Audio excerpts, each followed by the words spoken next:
Bible quiz తెలుగులో 62వ ఎపిసోడ్కు మన ప్రభు అయిన యేసుక్రీస్తు పేరట మీ అందరికీ ప్రేమపూర్వకమైన స్వాగతం, సుస్వాగతం. ఇది బహుమతి అందించే బైబిల్ క్విజ్. ప్రతి నెల 2వ శనివారము మరియు చివరి ఆదివారములలో 2 సార్లు ఈ బైబిల్ క్విజ్ నిర్వహించడం జరుగుతుంది. అన్ని ప్రశ్నలకు సరైన సమాధానం తెలియజేసిన మొదటి వ్యక్తికి 500 రూపాయలు బహుమతిగా అందించడం జరుగుతుంది. కాబట్టి ప్రశ్నలన్నింటినీ జాగ్రత్తగా విని సమాధానాలు సిద్ధం చేసుకుని ఫోన్ చేయడం ద్వారా కానీ, వాట్సాప్ చేయడం ద్వారా కానీ, కామెంట్ బాక్స్లో కామెంట్ చేయడం ద్వారా కానీ, మెసేజ్ ద్వారా కానీ మీ సమాధానాలు తెలియజేయగలరు.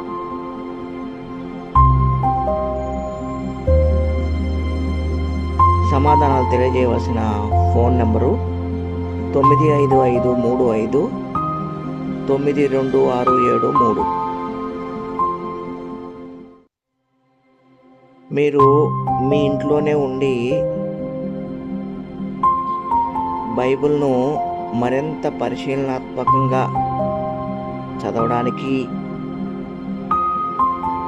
అవగాహన చేసుకోవడానికి, ఆత్మీయంగా ఎదగటానికి, మీకున్న బైబిల్ పరిజ్ఞానాన్ని మీకు మీరే పరీక్షించుకోవడానికి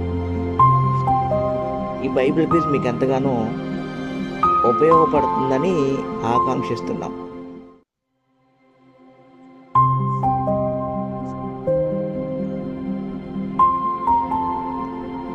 బైబిల్ క్విజ్ తెలుగులో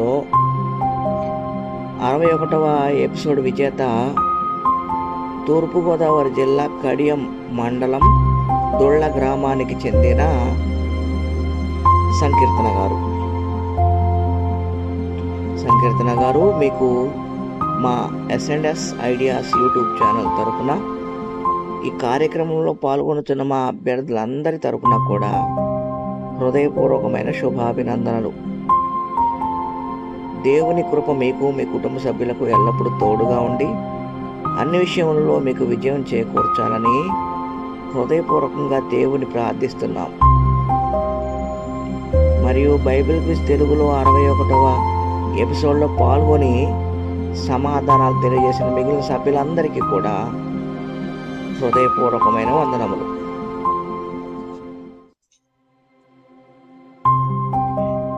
బైబిల్ క్విజ్ తెలుగులో 62వ ఎపిసోడ్లోని ప్రధానమైన అంశం ఈ సంభాషణ ఎవరెవరి మధ్య జరిగింది. ఈ ఎపిసోడ్లో మొత్తం 15 ప్రశ్నలు ఉంటాయి. ఈ ప్రశ్నలన్నింటినీ మత్తయి, మార్కు, లూకా, యోహాను సువార్తలు మరియు అపోస్తలుల కార్యముల నుండి మాత్రమే సేకరించడం జరిగింది.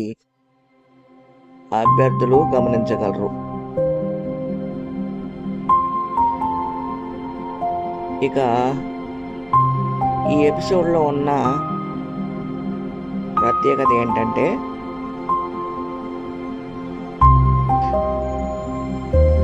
ప్రతి ప్రశ్నకు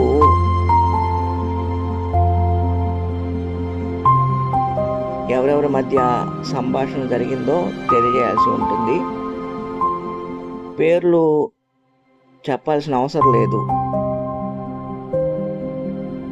అయితే ఎవరెవరి మధ్య జరిగిందో వాళ్ళ ఐడెంటిటీ మాత్రం చెప్పవలసి ఉంటుంది. ఎందుకంటే బైబిల్లో కొందరి మధ్య కొన్ని సంభాషణలు జరిగినప్పుడు వాళ్ళ పేర్లు ప్రత్యేకంగా తెలియజేయబడలేదు. కాబట్టి అలాంటి పేర్లు తెలియజేయబడని వ్యక్తులు లేదా సమూహాలను తీసుకొని ఈ ఎపిసోడ్ తయారు చేయడం జరిగింది. కాబట్టి ఆ సంభాషణ వ్యక్తికి జరిగిందా, వ్యక్తికి సమూహానికి జరిగిందా, సమూహానికి జరిగిందా, లేక ఒక వ్యక్తికి 2 సమూహాలకు జరిగిందా?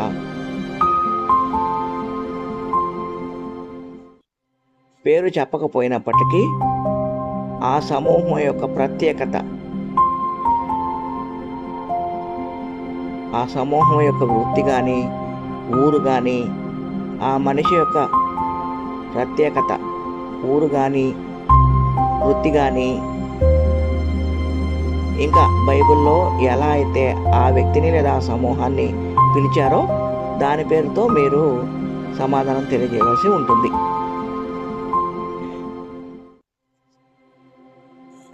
ప్రశ్నలు మొదలు పెట్టుకుందాం.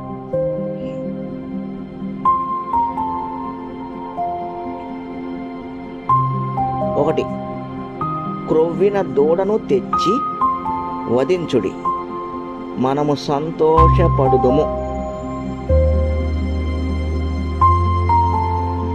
2,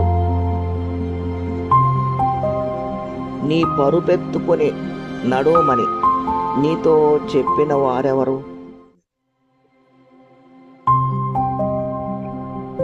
3,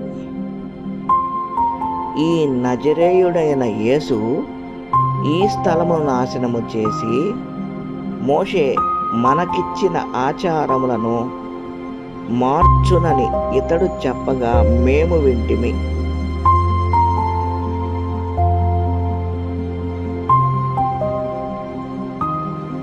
4, నా ప్రతివాదికిని నాకును న్యాయము తీర్చుము. 5, మాకును మీకును ఇది చాలదేమో, మీరు అమ్మువారి యొద్దకు పోయి కొనుక్కొనుడి.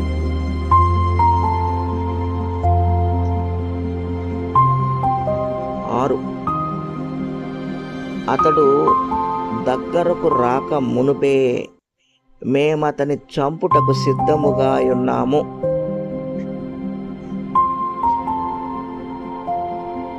7,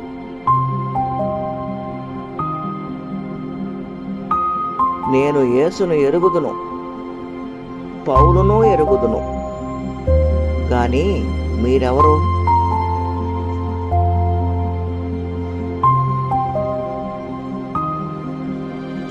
8వ ప్రశ్నలోకి వెళ్ళబోయే ముందు ఈ వీడియో చూస్తున్న, ఈ ఎపిసోడ్లో పాల్గొంటున్న అభ్యర్థులందరికీ చిన్న మనవి, దయచేసి మా ఛానల్ని సబ్స్క్రైబ్ చేసుకోండి. మీకు తెలిసిన వారికి వీడియోలను షేర్ చేయండి. ఈ వీడియో లైక్ చేయడం ద్వారా అనేకులకు ఈ వీడియో చేరడానికి సహకరించండి.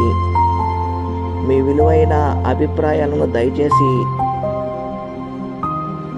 ఫోన్ చేయడం ద్వారా కానీ, కామెంట్ బాక్స్లో కామెంట్ చేయడం ద్వారా కానీ తెలియజేసి దేవుని పనిలో మేము మరింత మెరుగ్గా ముందుకు కొనసాగడానికి మాకు సహకరించమని ప్రతి ఒక్కరిని ప్రేమపూర్వకంగా ఆహ్వానిస్తున్నాం. 8వ ప్రశ్న,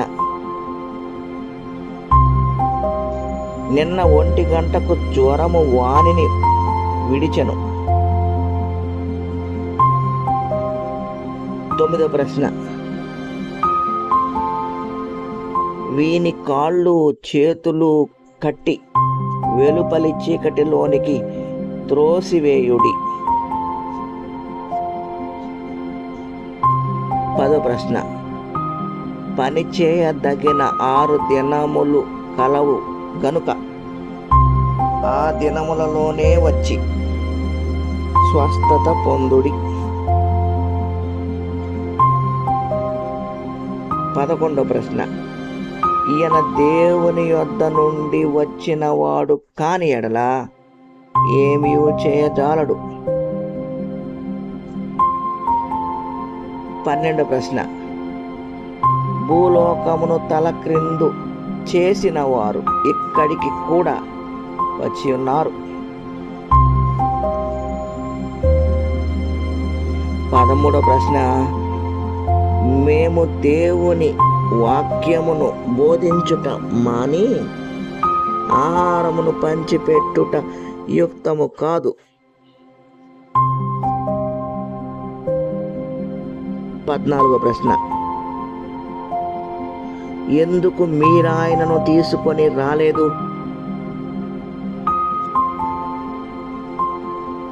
15వ ప్రశ్న, ఇశ్రాయేలీయులారా సహాయము చేయరండి. ఇవన్నీ మొత్తం మీకు ఇచ్చిన 15 ప్రశ్నలు. తిరిగి బైబిల్ క్విజ్ తెలుగులో 63వ ఎపిసోడ్లో కలుసుకుందాం. ఆగస్టు నెల చివరి ఆదివారం ఈ బైబిల్ క్విజ్ తెలుగులో 63వ ఎపిసోడ్ నిర్వహించడం జరుగుతుంది. అంతవరకు సెలవు. అందరికీ నమస్తే, వందనం.